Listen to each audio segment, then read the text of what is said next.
You know what I'm not tired of, though? Surprisingly enough, Borderlands. That is very surprising. Yeah, so part of the reason I wanted to replay this game and this series was because I wouldn't say I've been a hater, but I do think it is wildly overrated, which I still don't disagree with, but I've been having a lot more fun this time around than I expected. So I've been playing Borderlands, the 2009 game. Technically, I am playing the Game of the Year edition, which was released for PS4 and Xbox One. I'm playing it on an Xbox Series X. The Game of the Year edition includes the DLC packages, which frankly I haven't even gotten near. I am not that far in. It's a decent visual upgrade, the typical kind of upscaling, like you could have it on like PC, basically. It also includes some things I didn't expect, which is like backporting. So there's some they replaced the compass with a mini-map, which, because I haven't played the first Borderlands in so fucking long, I didn't remember that there wasn't a mini-map. So that's been helpful. The character customization options are just backported entirely. So they're like basic choose your hat and shirt stuff, but it's something. The original version of the game was 2-player LAN party or 4-player online. This now has 4-player split screen, which is cool. There's also some changes to the final boss fight, but again, I haven't gotten there yet, so I can't say anything. Just actually a good Game of the Year edition. Like typically these are we'll slap the DLC on it and maybe we'll polish it a little bit, and they did do that. But I think the backporting of a couple of elements from Borderlands 2, while kind of minimal, is still pretty helpful, especially for like the longevity of people wanting to play this game. Like as of now, there's still people actively playing it online. Obviously, there are no servers. Like you don't just go do a match-made game. You do have to have people trying to play it. But like if you dig around, you can find 2K will publish like the numbers of people playing, and it's still kind of active, which is cool. So I guess the shortest section of this fucking thing is the game's story. It's you open up with 4 Vault Hunters, which are your 4 like archetypes of game characters you get to pick between. You go to Pandora, a spooky sand planet, basically. It's a junkyard shithole piece of crap garbage. And you're looking for a vault key, because a vault is this super magical place inside the planet that has alien technology and stuff. The vaults have always been incredibly vague, to the point it drives me fucking crazy, because the entire like universe's economy in Borderlands seemingly runs on vaults, but yet nobody has ever actually talks about what the fuck is inside them, and that bothers me. However, to quit the bitching, the 4 character archetypes, well, what you kind of expect are like solid, and they do work. You have brain. They have different names, but you have effectively your tank, your like zippin' and zoppin' type of zigzaggy bitch, your sniper, and like your typical soldier. They work fine. This current playthrough, I am playing as Lilith, because of course I am, which is it's Tracer from Overwatch.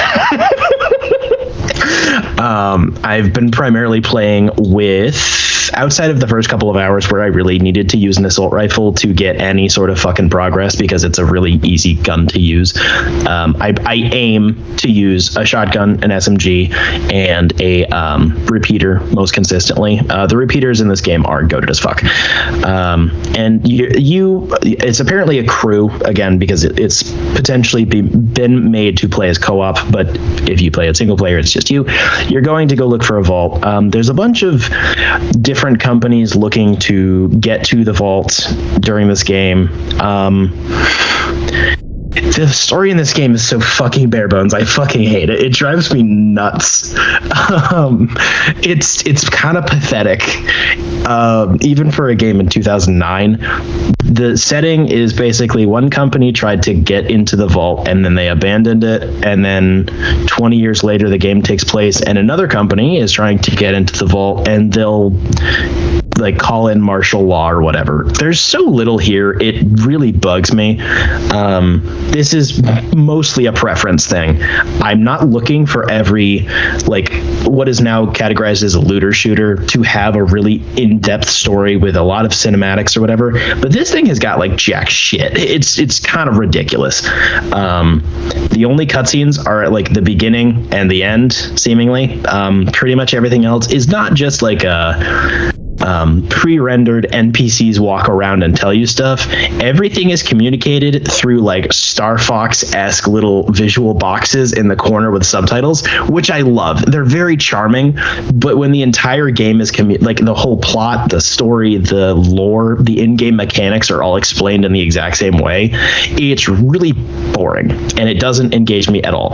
I have played probably 80% of this while listening to music and just turning off the sound, which is frustrating because my first positive is the sound design for the actual game is fucking fantastic. The guns all have very unique sound profiles despite having wildly different stats. The soundtrack is good, well, pretty minimal, at least for this entry. I don't remember if it gets more bombastic later, but it is kind of minimal here.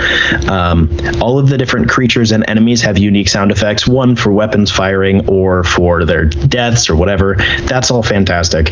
It just sounds good. Wearing headphones and playing this sounds good. But there's no fucking dialogue. Basically, there's dialogue sometimes when you get a new mission or a new side quest for like 30 seconds, and the NPCs and yourself will randomly say quips at each other and like, ow, that hurt my boobie or whatever. Very minimal shit.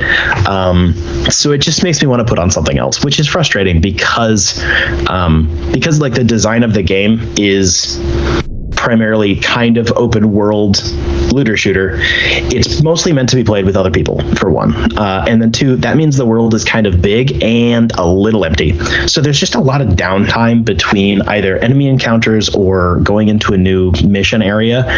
There's just dead air of me listening to like my vehicle's engines rumble or my character sprinting, and that's boring.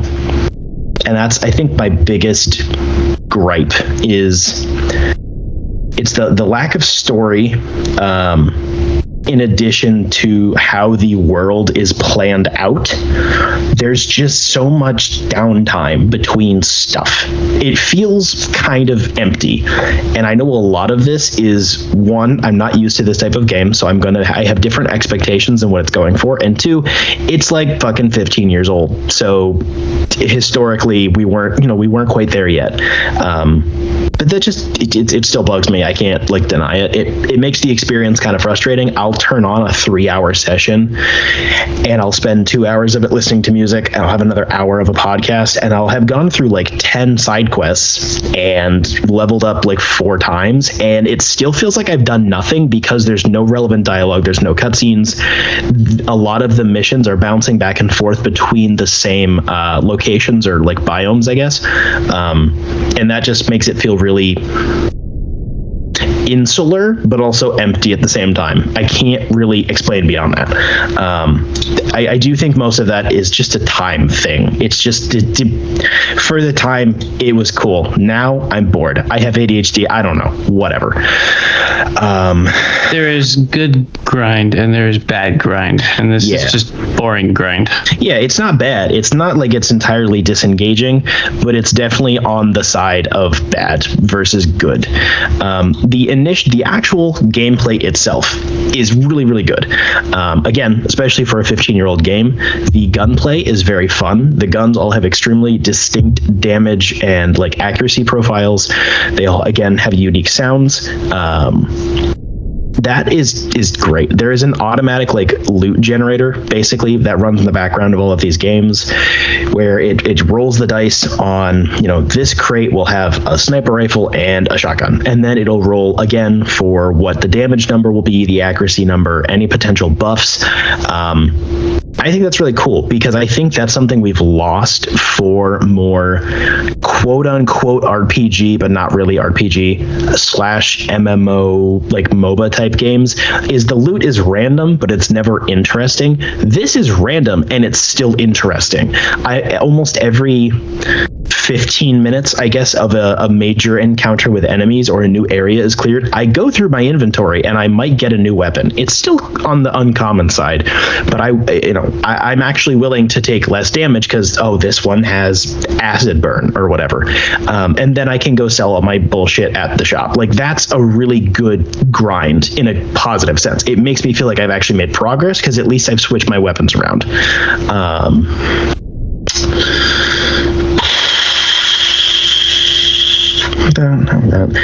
Vehicle gameplay is extremely basic. I'm a little disappointed again. There are two types of weapons, two types of vehicles, at least so far in the game. There's a vehicle with a machine gun and a vehicle with a rocket launcher. The rocket launcher also includes a machine gun, so I don't know why you'd ever choose the machine gun vehicle. That sounds stupid. Because of the customization options backported from Borderlands 2, you can pick what color it is. Whee! Yay! Mine's always pink. It's useful for obviously crossing very large swaths of area, but the only thing about the vehicle that has any depth to it is how much damage it's taken. It doesn't impact how your weapons function, how you drive. I know that's a kind of recent thing for games to have, like, your vehicle's taken damage on the left side. Well, this tire's burst. Like, that's a pretty new thing, so I'm not expecting that necessarily. But it functions the exact same up until it explodes, and that's kind of weird. It will visually show changes, your health bar will go down, it'll light on fire, etc., but it never feels like the vehicle is deteriorating. And because you can spawn vehicles in for no money at basically any location, you just have to go to like a vending machine, basically. They feel extremely empty, and then they're just needed to go across, like 700 meters worth of land. I don't feel like sprinting all that. That's a good 4 minutes of me doing nothing, maybe shooting down like a rack or two. So I'm going to grab the vehicle, but that means that then the vehicle is used as a speed up option rather than its own gameplay loop. You can run over basically any enemy and it's an insta kill. The onboard weapons, the machine gun fucking blows. The rocket launcher is fine, so it helps with some enemy encounters, but a lot of bandit camps will just have barriers to keep you from using a vehicle because it's kind of a cheat. It just feels like it's to kill time, and that's also very frustrating. It feels weird driving vehicles too. You press forward and backward with the left stick, and then it follows wherever you're pointing the camera to steer, and it kind of sucks. It's definitely rough. I mean, that's a similar system to how the vehicles in Halo work. Not to do my thing, but to do my thing. I knew that's what you were going to do. But they're definitely nowhere near as good. Even compared to, like, Combat Evolved. That might be the closest comparison I have, honestly, for vehicle-related sections. It doesn't feel helpful during a traditional combat encounter because the area is blocked off. It helps me get there faster, and then I can shoot a couple of rockets in and then get out. Like, it just doesn't do much, but I refuse to not use it because otherwise I'm going to be walking forever. There's also a fast travel system involved, and I feel like those two things just immediately cancel each other out. I really hope that this does change throughout the series. I'm sure it won't. You can fast travel to any location you've ever been, basically. And there's also vehicles. Pick one. Just pick one. I'm fine with either, but pick one. Because otherwise, I'm just going to keep using the vehicle because I've been using the vehicle during this play session, or I'm just going to use quick travel because I feel like being lazy. There's no real incentive to do it on foot or to do it in a vehicle. And I just don't do quick travel because I personally fucking hate games that have quick travel. So, like, I don't want to use it, even though it, like, doesn't negatively impact the gameplay experience. Like, it feels like the quick travel points in this game, as far as I've played, are pretty spread out. There's a lot of distance in between each one, so I think it helps to balance that out a little bit. It definitely does, especially because the loading screens between large areas are not bad by any means, but they're probably a good 5 to 10 seconds.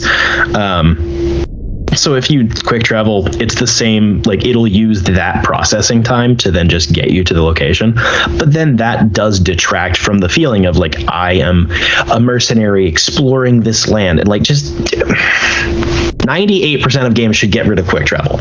If your world requires quick travel, it sucks. And if your world doesn't require quick travel and you have it, your vehicles probably suck. I will bet $50 that this applies to at least like 70% of open world games. It's a massive frustration. Would you say that Roach sucks because he's buggy AF? No, it's charming.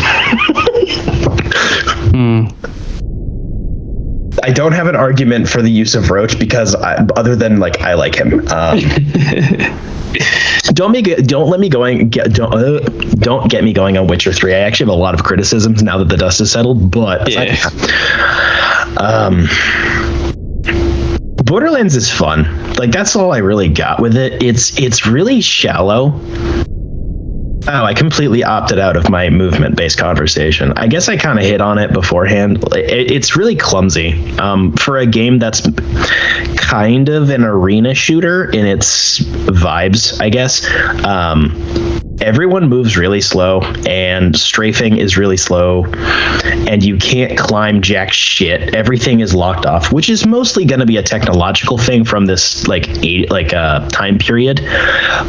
But there's so many. Look at that big pointy rock. I bet I can climb that. Nope. Not even you fall off of it. It won't. There's an invisible barrier around the rock, which again, I get it happens.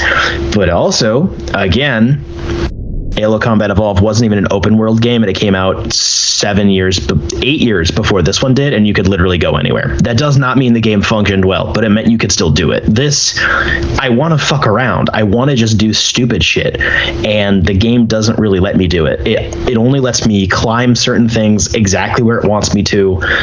There's no real use of momentum for making jumps. I'm sprinting all the time because the base movement speed is really fucking slow.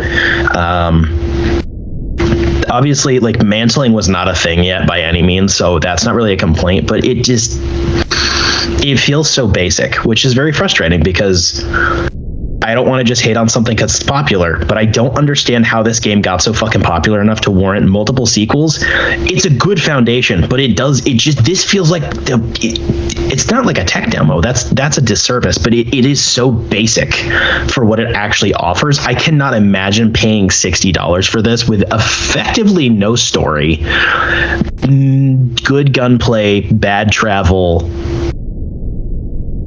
fun graphics like that. I don't even have a note on graphics. It's fun. It's cartoony. It holds up well. That's all I got. Like, it's just there. I started playing this back in, I don't know, September maybe, and put like 2 months into it, and was just bored to tears. Like, yeah. I can't get very far into it. So I agree. I don't know how this did so well, but Borderlands 2 is still the best in my opinion. I'm sure that I will end up having that opinion very soon.